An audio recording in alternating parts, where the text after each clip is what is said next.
Hi, today I'll be showcasing my build at endgame levels. I'll also be talking about the troubles I had while playing this build, how to make the leveling easier, and of course, what changes will I make. I'm going to have gameplay playing throughout this video, showcasing the build at endgame levels. I'll be playing a tier 4 map. I'll be showcasing two maps, and these are a strand map that has pretty basic mods, and a fields map that also has basic mods that you can have from a normal elk. These are the two maps I'll be playing throughout the video. You can go and pause the video if you want to see the mods. But these are the maps we'll be playing. Let's get started. Also, before we get started, let me showcase my gear. So right now I'm using a wasp nest. These are the best weapons you can use until you get your touch anguishes. These things right here. You definitely want to use a wasp nest, probably two of them actually, if you can't afford this, because this is like 20 chaos right now. These are like 2 chaos, so buy 2 of these, throw them on when you hit level 60, and you can do endgame just fine. I'm using a Sarkhanja's hood. Right now I'm like it quite a bit. Gives me some attack speed, pretty nice. Gives me a lot of evasion, so I can I can dodge things now. Then we're using the classic, which we're gonna be using later in the game once I get to them. We're using a touch of English right now, so this is helping out a lot with the frenzies and also giving me more chains, which is very good. My amulet is pretty basic. 20 int, 40 strength, 80 life, and then some accuracy. That's it. A really nice ring that I found.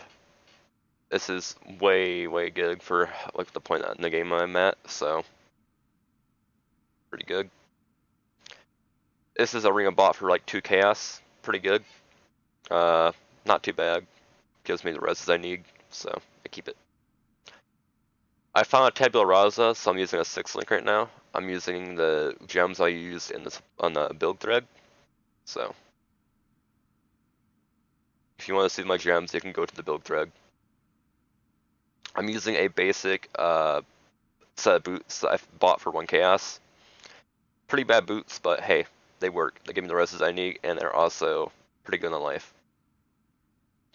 This is like a 5 chaos belt right here. It's pretty good. Just this life and res, pretty basic.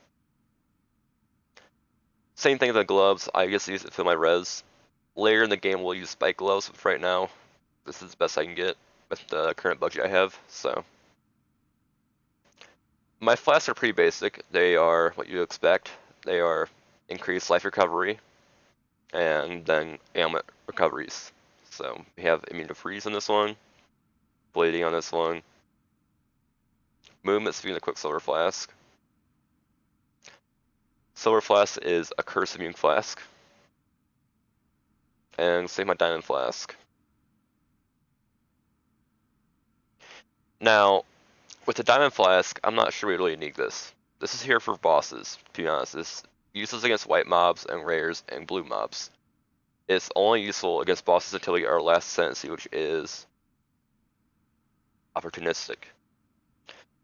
Once we get this, we can get rid of our Diamond Flask, and we can go to a Jade Flask for defense, another offensive flask, like a Wise Oak. But for now, I'm using a Diamond Flask for bosses until I get this last thing. I'll go ahead and let you guys see the gameplay now. So while the gameplay plays out here, I'm going to be talking about the leveling experience, what ascendants to take first, what bandits I killed, and what stats to get. So let's talk about the leveling experience right now. The leveling experience of this Frostblade's build was a little rough in some areas. I would say past Act 4 it got a lot better. Around Act 6 you're going to probably have to farm for your gear to kill a boss. Around Act 7 you can farm in the Felshine Ruins, which was a very good place to farm for me.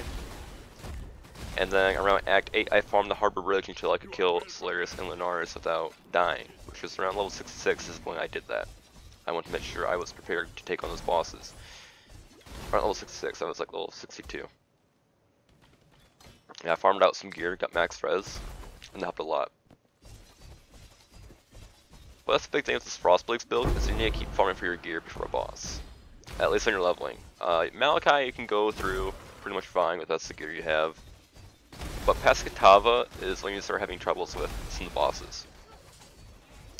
So if you're having troubles on like one of the Act 7 bosses, you would want to go to like an area that's very good for farming. Act 6 has a ledge. Act 7 has Fellshine Ruins, I think. I'm pretty sure it has that. And then Act 8 has Hover Bridge. A very good one to farm right there.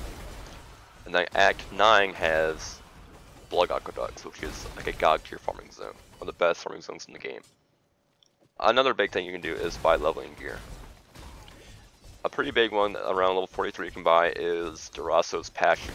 That is a high DPS foil you can put in your offhand. That'll help you a lot.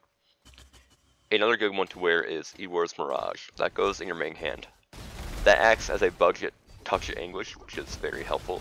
You can use a Ewor's Mirage until you're about level 60. That's when you want to swap to a Wasp Nest in your main hand. If you can't afford that, well then you can keep farming with it for now, because it's still a very good weapon to use. But that's just when you want to swap. That's around level 60. There's also things like Golgrim, Wonderless Boots, Prism Weave, and those are your basic level uniques that most people use. Okay, so let's start talk about Pantheons really quick. So, right now I found that Soul of the Brine King is pretty helpful, and also Soul of Tukuhama. And while it may not seem like a lot since we're not always stationary, the 2% is pretty nice. And since we're Frost Blades, we stand in place while we're casting. I found that it helps quite a bit. It's a small difference. You probably won't notice it, but it's there. So that's what I'm using right now for Pantheons. Now let's talk about Ascendancies. Right now for Ascendancies, I took Unstable Infusion, Deadly Infusion, and Ambition Assassinate. I've not done my Uber Lab yet. I'll do that eventually, probably like in the next 2 days. In the order that I took these though, I took Unstable Infusion first. On my Crew Lab, I took Ambition Assassinate. And then on my Merciless Lab, I took Deadly Infusion. So, I feel like that's the best order to do. It gives you the right crit chance that you need, gives the damage you need, and it feels pretty good to play with that. So, that's how I recommend you take. You can try something else though. I just don't recommend you try something else. This seems like to be the best optimal route. Now for Bandits. For Bandits, I took Illyria. Illyria gives us crit multi, and also gives us resist. Since we're a league star, it makes sense to take Illyria. It removes some of the burden while leveling out a new character because focus and resist is a little hard sometimes when you're leveling. You can't always get the currency you need to buy new gear. You can't always find the new gear you need that has resist. It also makes room for more opportunities for damage increases on your gear later in the game. Don't have to worry about resist on them a whole lot. So, it just makes sense to take Illyria. Now for stat priority. For stat priority, you're looking at life, elemental resist, probably crit multi, weg, and then attack speed. Those are the big stats you want. Life and resist take priority though. Make sure you survive the content that you're facing. So now for a short period, I want to talk about my general thoughts on the build and how I think it's going. I'm very happy with how it's going right now in late game. I'm level 80 right now, and it's clearing out maps at the highest tier I have right now. I only have tier 6 and 7 so far, so I can't really tell you how it's doing like high late game, like tier 10 plus. But right now it's doing amazing in tier 7s, and I am very happy with that with pretty budget gear. I'd like to get a Belly of the Beast soon. I can probably farm that out in the next 2 days, and I will tell you how I'm doing with survivability then.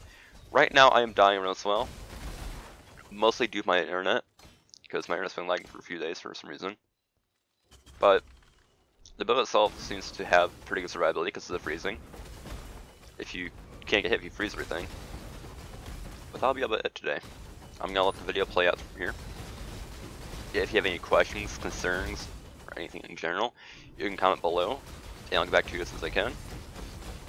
You can find me on Twitch TV with the link below. I'll be playing Path of Exile again for the next probably 3 to 4 weeks. I love playing PoE when the league begins. And I just want to say thank you for the support you guys have given me.